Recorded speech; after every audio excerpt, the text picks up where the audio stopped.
For years, the little creek behind my house had been my sanctuary, a ribbon of calm cutting through the noise of suburbia. Its soft babbling and the rustle of willow branches were my morning soundtrack, a reminder that not everything in life had to be governed by HOA rules and property lines.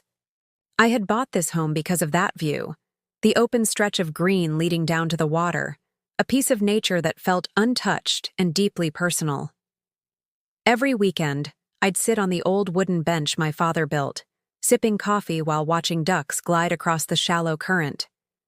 My kids played there too, skipping stones and building tiny dams with pebbles.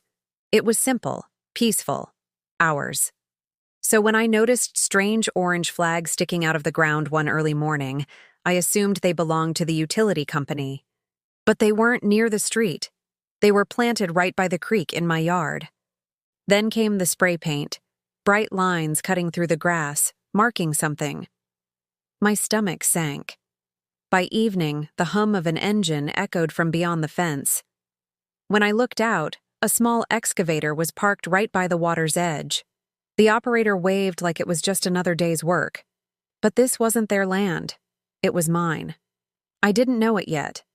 But that quiet creek, my peaceful escape, was about to become the battleground for one of the most outrageous HOA overreaches I'd ever seen. The next morning, I walked down to the creek to take a closer look. The bright orange and pink flags fluttered in the cool breeze, planted in a perfect line that cut straight through my backyard. Each one had small numbers written in black marker, measurements, coordinates, or something official-looking. But I hadn't requested any survey. I hadn't signed anything. So who had? Just then, I noticed a white pickup truck parked at the end of the street, its door emblazoned with the logo of a local land surveying company. Two men in neon vests stood by the creek, one holding a tablet, the other peering through a tripod scope aimed directly at my property. I marched over and asked, "Hey, what's going on here?" The older man barely looked up. "Just marking the area for the new bridge construction," he said casually. "Bridge? What bridge?" I demanded. "The HOA requested it," he replied, checking his clipboard. "Connecting the trail behind your neighborhood. Should be finished in a few weeks." I froze. The HOA? My mind spun. I had attended nearly every meeting, and not once had anyone mentioned a bridge, especially one that would sit on my land. The surveyors went back to their work as if I wasn't even there. The sound of their equipment beeping echoed through the still air, each tone feeling like a violation. I pulled out my phone, snapping photos of the flags, the truck, the workers, everything. By the time they packed up, I already had a pit forming in my stomach. Something was terribly wrong. And if the HOA thought I'd stay quiet while they claimed my land for their pet project, they were about to find out they picked the wrong homeowner to mess with. The next day, I woke up to the sound of thunder, or at least what I thought it was. But as I opened my window, the sharp growl of diesel engines tore through the morning calm. Floodlights blazed across my backyard, and the rhythmic thud of metal on earth echoed like a heartbeat. My peaceful creek had turned into a construction zone overnight. Two excavators were digging into the soil where my kids used to play. Men in hard hats shouted over the roar of machinery, their boots trampling my freshly mowed grass. Huge concrete pipes and steel beams were stacked like a miniature fortress along the bank. I stood there, stunned, my hands gripping the window frame. Without a single word of notice, they had invaded my property. I threw on a jacket and stormed outside, waving my arms. "Hey, what are you doing? This is private property," I yelled over the noise. One worker looked at me briefly before shrugging and continuing to operate the excavator. Another pointed to a clipboard and said, "We've got clearance from the HOA, ma'am. Talk to them." The HOA. That word sent a wave of fury through me. Clearance from the HOA wasn't clearance from me. By noon, my backyard looked like a war zone. Dirt piled high, rebar stuck out of the ground, and a half-finished concrete base was already forming near the creek. The bench my father built, the one that had stood by the water for years, was gone, crushed beneath the weight of their progress. I stood there in disbelief, watching the land that once felt like a sanctuary become a construction site for someone else's project. It wasn't just about property lines anymore. It was about respect. And they had bulldozed that too. As I stared at the growing bridge structure, one thought burned in my mind. They built this without my permission, and I'm going to make them regret it. By the next morning, my patience had completely worn off. I wasn't about to let a bunch of smug board members and hired contractors trample my rights. I marched straight to the HOA office, still fuming from watching bulldozers chew through my land. The president, Marjorie Benton, was sitting behind her desk, wearing that permanent, tight-lipped smile she used whenever she thought she was being diplomatic. I'd seen her bully homeowners over mailbox colors and fence heights, but this was on another level. "Marjorie," I started, slamming a stack of printed photos of the construction site onto her desk, "why are there workers building a bridge on my property?" She barely glanced at the photos before replying in that syrupy, patronizing tone. "Oh, that! It's for the community trail expansion. The board voted last month to approve the project. It'll connect the walking path through the neighborhood. Isn't that wonderful?" "Wonderful," I snapped. "You built it on my land. You never asked me. You never even told me." She waved a dismissive hand. "The creek area is common property. It's part of the Greenbelt, technically belonging to the HOA. You must be mistaken about your boundary lines." That smug grin made my blood boil. "No, you're mistaken," I shot back. "That Greenbelt stops 15 feet before the creek. The rest is mine. I have the deed and the survey maps to prove it." Marjorie's fake smile faltered for a second before she recovered.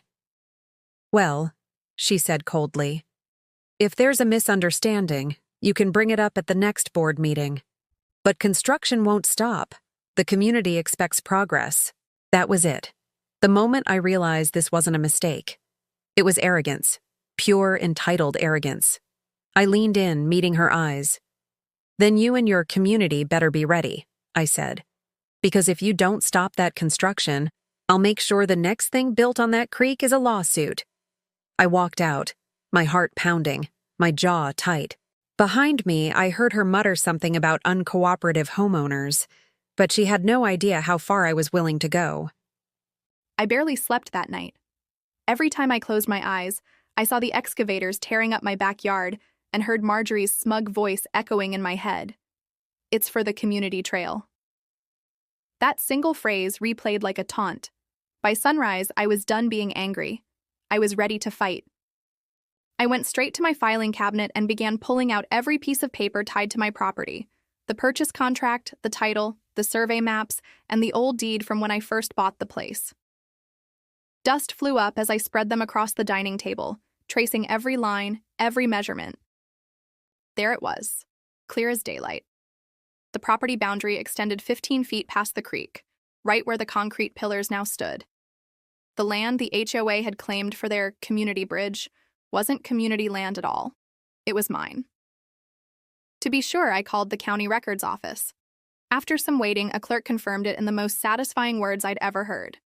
"Yes, ma'am, that section belongs entirely to you. The HOA has no claim to it." I felt a surge of vindication rush through me. They hadn't just made a mistake. They had crossed a legal line. By that afternoon, I had photos, maps, and official documents neatly organized in a folder labeled Evidence. It felt strange, like I was building a case file. But in truth, that's exactly what I was doing. Later that evening, I walked out to the creek, standing on the uneven dirt where the bridge foundation now sat. I pressed my foot into the ground, marking the spot. This was my land, the land I paid for, maintained, and cherished. And now it was a battleground. The HOA thought they could bury the truth under concrete, but I had the deed, and I was about to dig up something they'd wish had stayed buried: accountability. A few days passed after my confrontation with Marjorie, and for a moment, I hoped the HOA had finally realized their mistake. The construction paused, the machinery disappeared, and the creek was quiet again. But peace never lasts long when you are dealing with people who think a clipboard gives them power. On the fifth morning, I opened my mailbox to find a thick, official-looking envelope stamped with the HOA's logo. My gut tightened before I even tore it open. Inside were 3 neatly typed pages, each more insulting than the last. The letter began with their usual politeness. Dear homeowner, we've received your concerns regarding the community bridge project. Then it took a sharp turn. However, your actions in interfering with the construction have caused unnecessary delays and costs. Per HOA guidelines, this behavior violates community cooperation standards. They were fining me $500 per day until I ceased interference with community development. My jaw dropped. They built a bridge on my land without permission, and now they were fining me for objecting? The arrogance was staggering. By the time I reached the end of the letter, I was shaking with disbelief and fury. The last line felt like a slap in the face. Failure to comply may result in legal action and property liens. I laughed out loud, that bitter, angry kind of laugh you can't hold back. They were threatening to put a lien on my property, the very land they trespassed on. But the HOA wasn't finished. Over the next week, more letters followed, each one colder, more condescending, and filled with veiled threats. One even accused me of obstructing community harmony. I pinned every letter to my kitchen corkboard like trophies of their stupidity. Each one was more proof that this wasn't about community. It was about control. They thought they could bully me into silence. They thought paperwork and intimidation would make me back down. But all they'd done was pour gasoline on a fire I was more than ready to light. The next step? I was getting a lawyer. By now, I'd had enough of their arrogance, the fake authority, the intimidation letters, the audacity to fine me for defending my own property. The HOA thought they could scare me into silence, but instead, they pushed me straight into the arms of someone they couldn't bully, a lawyer. I spent that morning calling every property attorney in town. Most were polite but cautious, until I spoke with Ethan Wallace, a calm but sharp-tongued lawyer known for taking on HOAs and winning. When I told him what had happened, there was a long pause on the phone. Then he said, almost too casually, "They built on your land without an easement or written consent. That's a lawsuit waiting to happen." An hour later, I was sitting in his office, a thick folder of documents in my lap, the deed, the letters, the photos, everything. Ethan flipped through the papers methodically, tapping the desk with his pen. "Not only did they trespass," he said finally, "but they also violated zoning regulations and county construction codes. They can't just build across private property. This isn't a gray area. It's black and white." For the first time in weeks, I felt something other than anger. Relief. Someone understood. Someone was finally on my side. Ethan leaned back in his chair and smirked. "We'll start with a cease and desist. That'll stop the construction immediately. Then we'll file a claim for property damage and unlawful construction. I'll make sure this HOA president remembers your name for the rest of her life." I left his office that day feeling powerful. The HOA had treated me like some clueless homeowner they could walk over. But now? I had the law, and someone who knew exactly how to use it. When I got home, the construction site was silent again, the unfinished bridge half buried in mud. I stood at the edge of the creek, the autumn wind rustling through the trees. "This is my land," I whispered to myself, "and they're about to learn what that means." The next morning, Ethan sent the letter, certified, signed, and delivered. A cease and desist notice that would hit the HOA like a thunderclap. By the next afternoon, the HOA's entire operation screeched to a halt, and it all started with one envelope. Ethan's cease and desist letter landed on Marjorie's desk like a bombshell. Certified, legal, undeniable. It spelled out, in perfectly measured legal language, that the HOA had trespassed, built without permission, and violated multiple county codes. It demanded immediate cessation of all construction, removal of equipment, and a formal apology, or we'd see them in court. I wasn't there to see her reaction, but I could imagine it. Marjorie sitting stiff in her office chair, that fake smile melting as she read each word. Within hours, the ripple effect began. By sunset, the once busy construction site was deserted. The heavy machinery that had roared day and night was gone, leaving behind only muddy tracks and half-poured concrete. The workers vanished as if the earth itself had swallowed them. Neighbors started noticing too. People slowed their cars when driving by, whispering and pointing at the abandoned bridge. Some came to my door pretending to be curious, but I knew they'd heard the rumors. The HOA got hit with a legal order. Then came the late-night emails, not from Marjorie, but from other board members. Their tone was suddenly cautious, even friendly. "We'd like to discuss a resolution to this misunderstanding. Perhaps we can reach an agreement without legal escalation." Now they wanted to talk. I forwarded every message to Ethan. His response was short but satisfying. "Don't reply. Let them stew." And stew they did. By the end of the week, the HOA called an emergency meeting, one that was supposed to be private, but of course, word got around fast. Half the neighborhood showed up. People were angry, confused, and demanding answers. I didn't attend. I didn't need to. From my porch, I could see the flickering lights of the clubhouse, hear raised voices, and watch the so-called leaders of the HOA squirm under the weight of their own arrogance. That night, for the first time in months, I slept peacefully. The hum of bulldozers replaced by the gentle sound of the creek again. But the battle wasn't over. The cease and desist had stopped the bridge. Now it was time to make them pay for what they'd done. The courthouse smelled like paper and disinfectant, and the kind of tension that makes your jaw ache.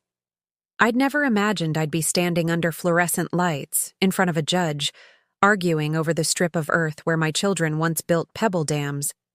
But there I was, folder clutched to my chest, palms damp, as the courtroom filled with faces from every side of the neighborhood, some glaring, some whispering, a few offering thin, awkward smiles. Ethan opened the case with a quiet, surgical precision that made the whole room sit up straighter. He laid out our evidence like a chess player revealing a winning combination: the county deed, certified records proving the property line, photos of the bridge being poured, the HOA's threatening letters. Then he called the surveyor who worked for us, a no-nonsense woman who set up her tripod, pointed to the U.S. geological map, and traced a line that could not be argued with. When she spoke the word encroachment, it felt like a verdict already. Marjorie's defense was all polished smiles and rehearsed indignation. Her attorney waved a packet of papers and called them community approvals. But under Ethan's cross-examination, those papers began to unravel. Signatures didn't match. Meeting minutes were suspiciously vague. And then, like a match dropped into dry leaves, Ethan produced emails showing that the board had discussed bypassing easement protocols to save money. Murmurs rippled through the gallery. Neighbors testified too. Some defended the HOA's intentions, insisting the bridge would have been for everyone. Others, emboldened by what they'd seen, spoke about how the board had acted without transparency, how fees had mysteriously ballooned, how projects popped up with no clear funding source. One elderly man took the stand and, voice shaking, described how my children used to feed the ducks by the creek. The story landed in the room like a personal appeal. The most devastating moment came when a contractor subpoenaed to testify admitted on the record that he'd been told to get it done and not to worry about final signatures, that he'd been paid from a discretionary HOA account with no public disclosure. That admission made more than eyebrows rise. It made the judge pause, flip through pages, and look at Marjorie with something that wasn't sympathy. Throughout it all, I tried not to stare at Marjorie's face. When I did, I saw the cracks. The forced calm, the flicker of panic when questions edged toward embezzlement and procedural fraud. She mouthed something at one point, apology or defiance. I couldn't tell. By late afternoon, the judge leaned forward, the air thick with expectation. He did not hand down a final decision that day. Courts move in their slow, deliberate way. But he granted an emergency order that felt very much like a moral victory. The HOA was restrained from any further work, and a hearing was set to determine damages and potential removal of the bridge. He also ordered a forensic accounting of HOA funds. As we stepped out into the sunlight, a crowd formed around me. Some congratulated, some glared. I felt a rush of relief so strong it was nearly dizzying, but beneath it, there was a solid, quiet anger that wouldn't leave until restitution was made, and the bench my father built was, at least symbolically, returned. This courtroom showdown had stripped the HOA's power down to bare bones. Their bluster had been exposed. Their shortcuts and secrets were now a matter of public record. But the fight wasn't finished. Not yet. The hearing had opened the door, and beyond it waited the reckoning I'd been preparing for since I first found those orange flags. Would they pay for what they'd done? Would the bridge come down? The next hearing would decide more than lines on a map. It would decide whether a small community would tolerate being governed by secrecy and entitlement, or whether one homeowner's stubborn stand could shift the balance back toward fairness.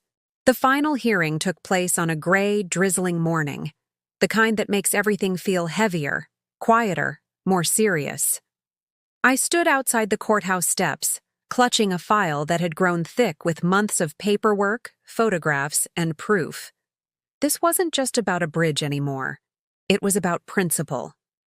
About reminding people like Marjorie and her board that power doesn't give them ownership, the law does. When the judge entered, the room fell silent.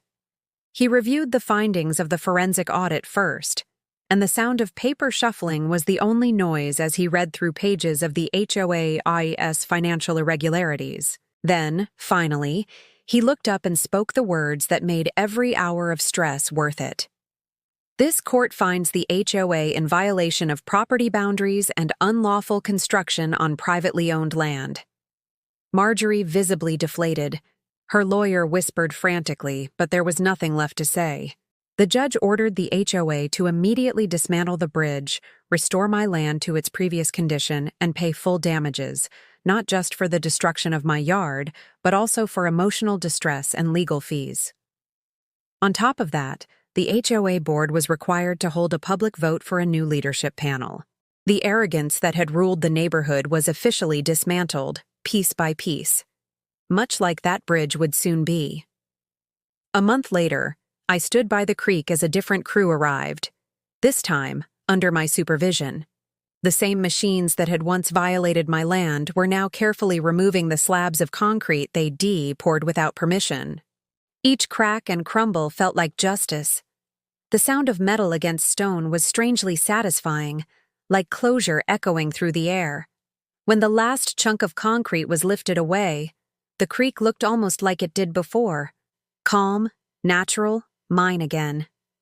I brought out my father's old bench, rebuilt with new wood, and set it right where it belonged. The neighborhood had changed too. People stopped avoiding me. They started nodding in respect. Some even thanked me for standing up, for showing that the HOA wasn't untouchable.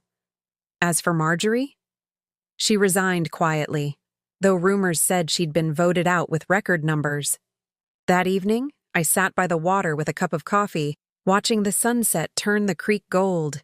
The bridge was gone, the noise was gone, and for the first time in a long time, I could breathe.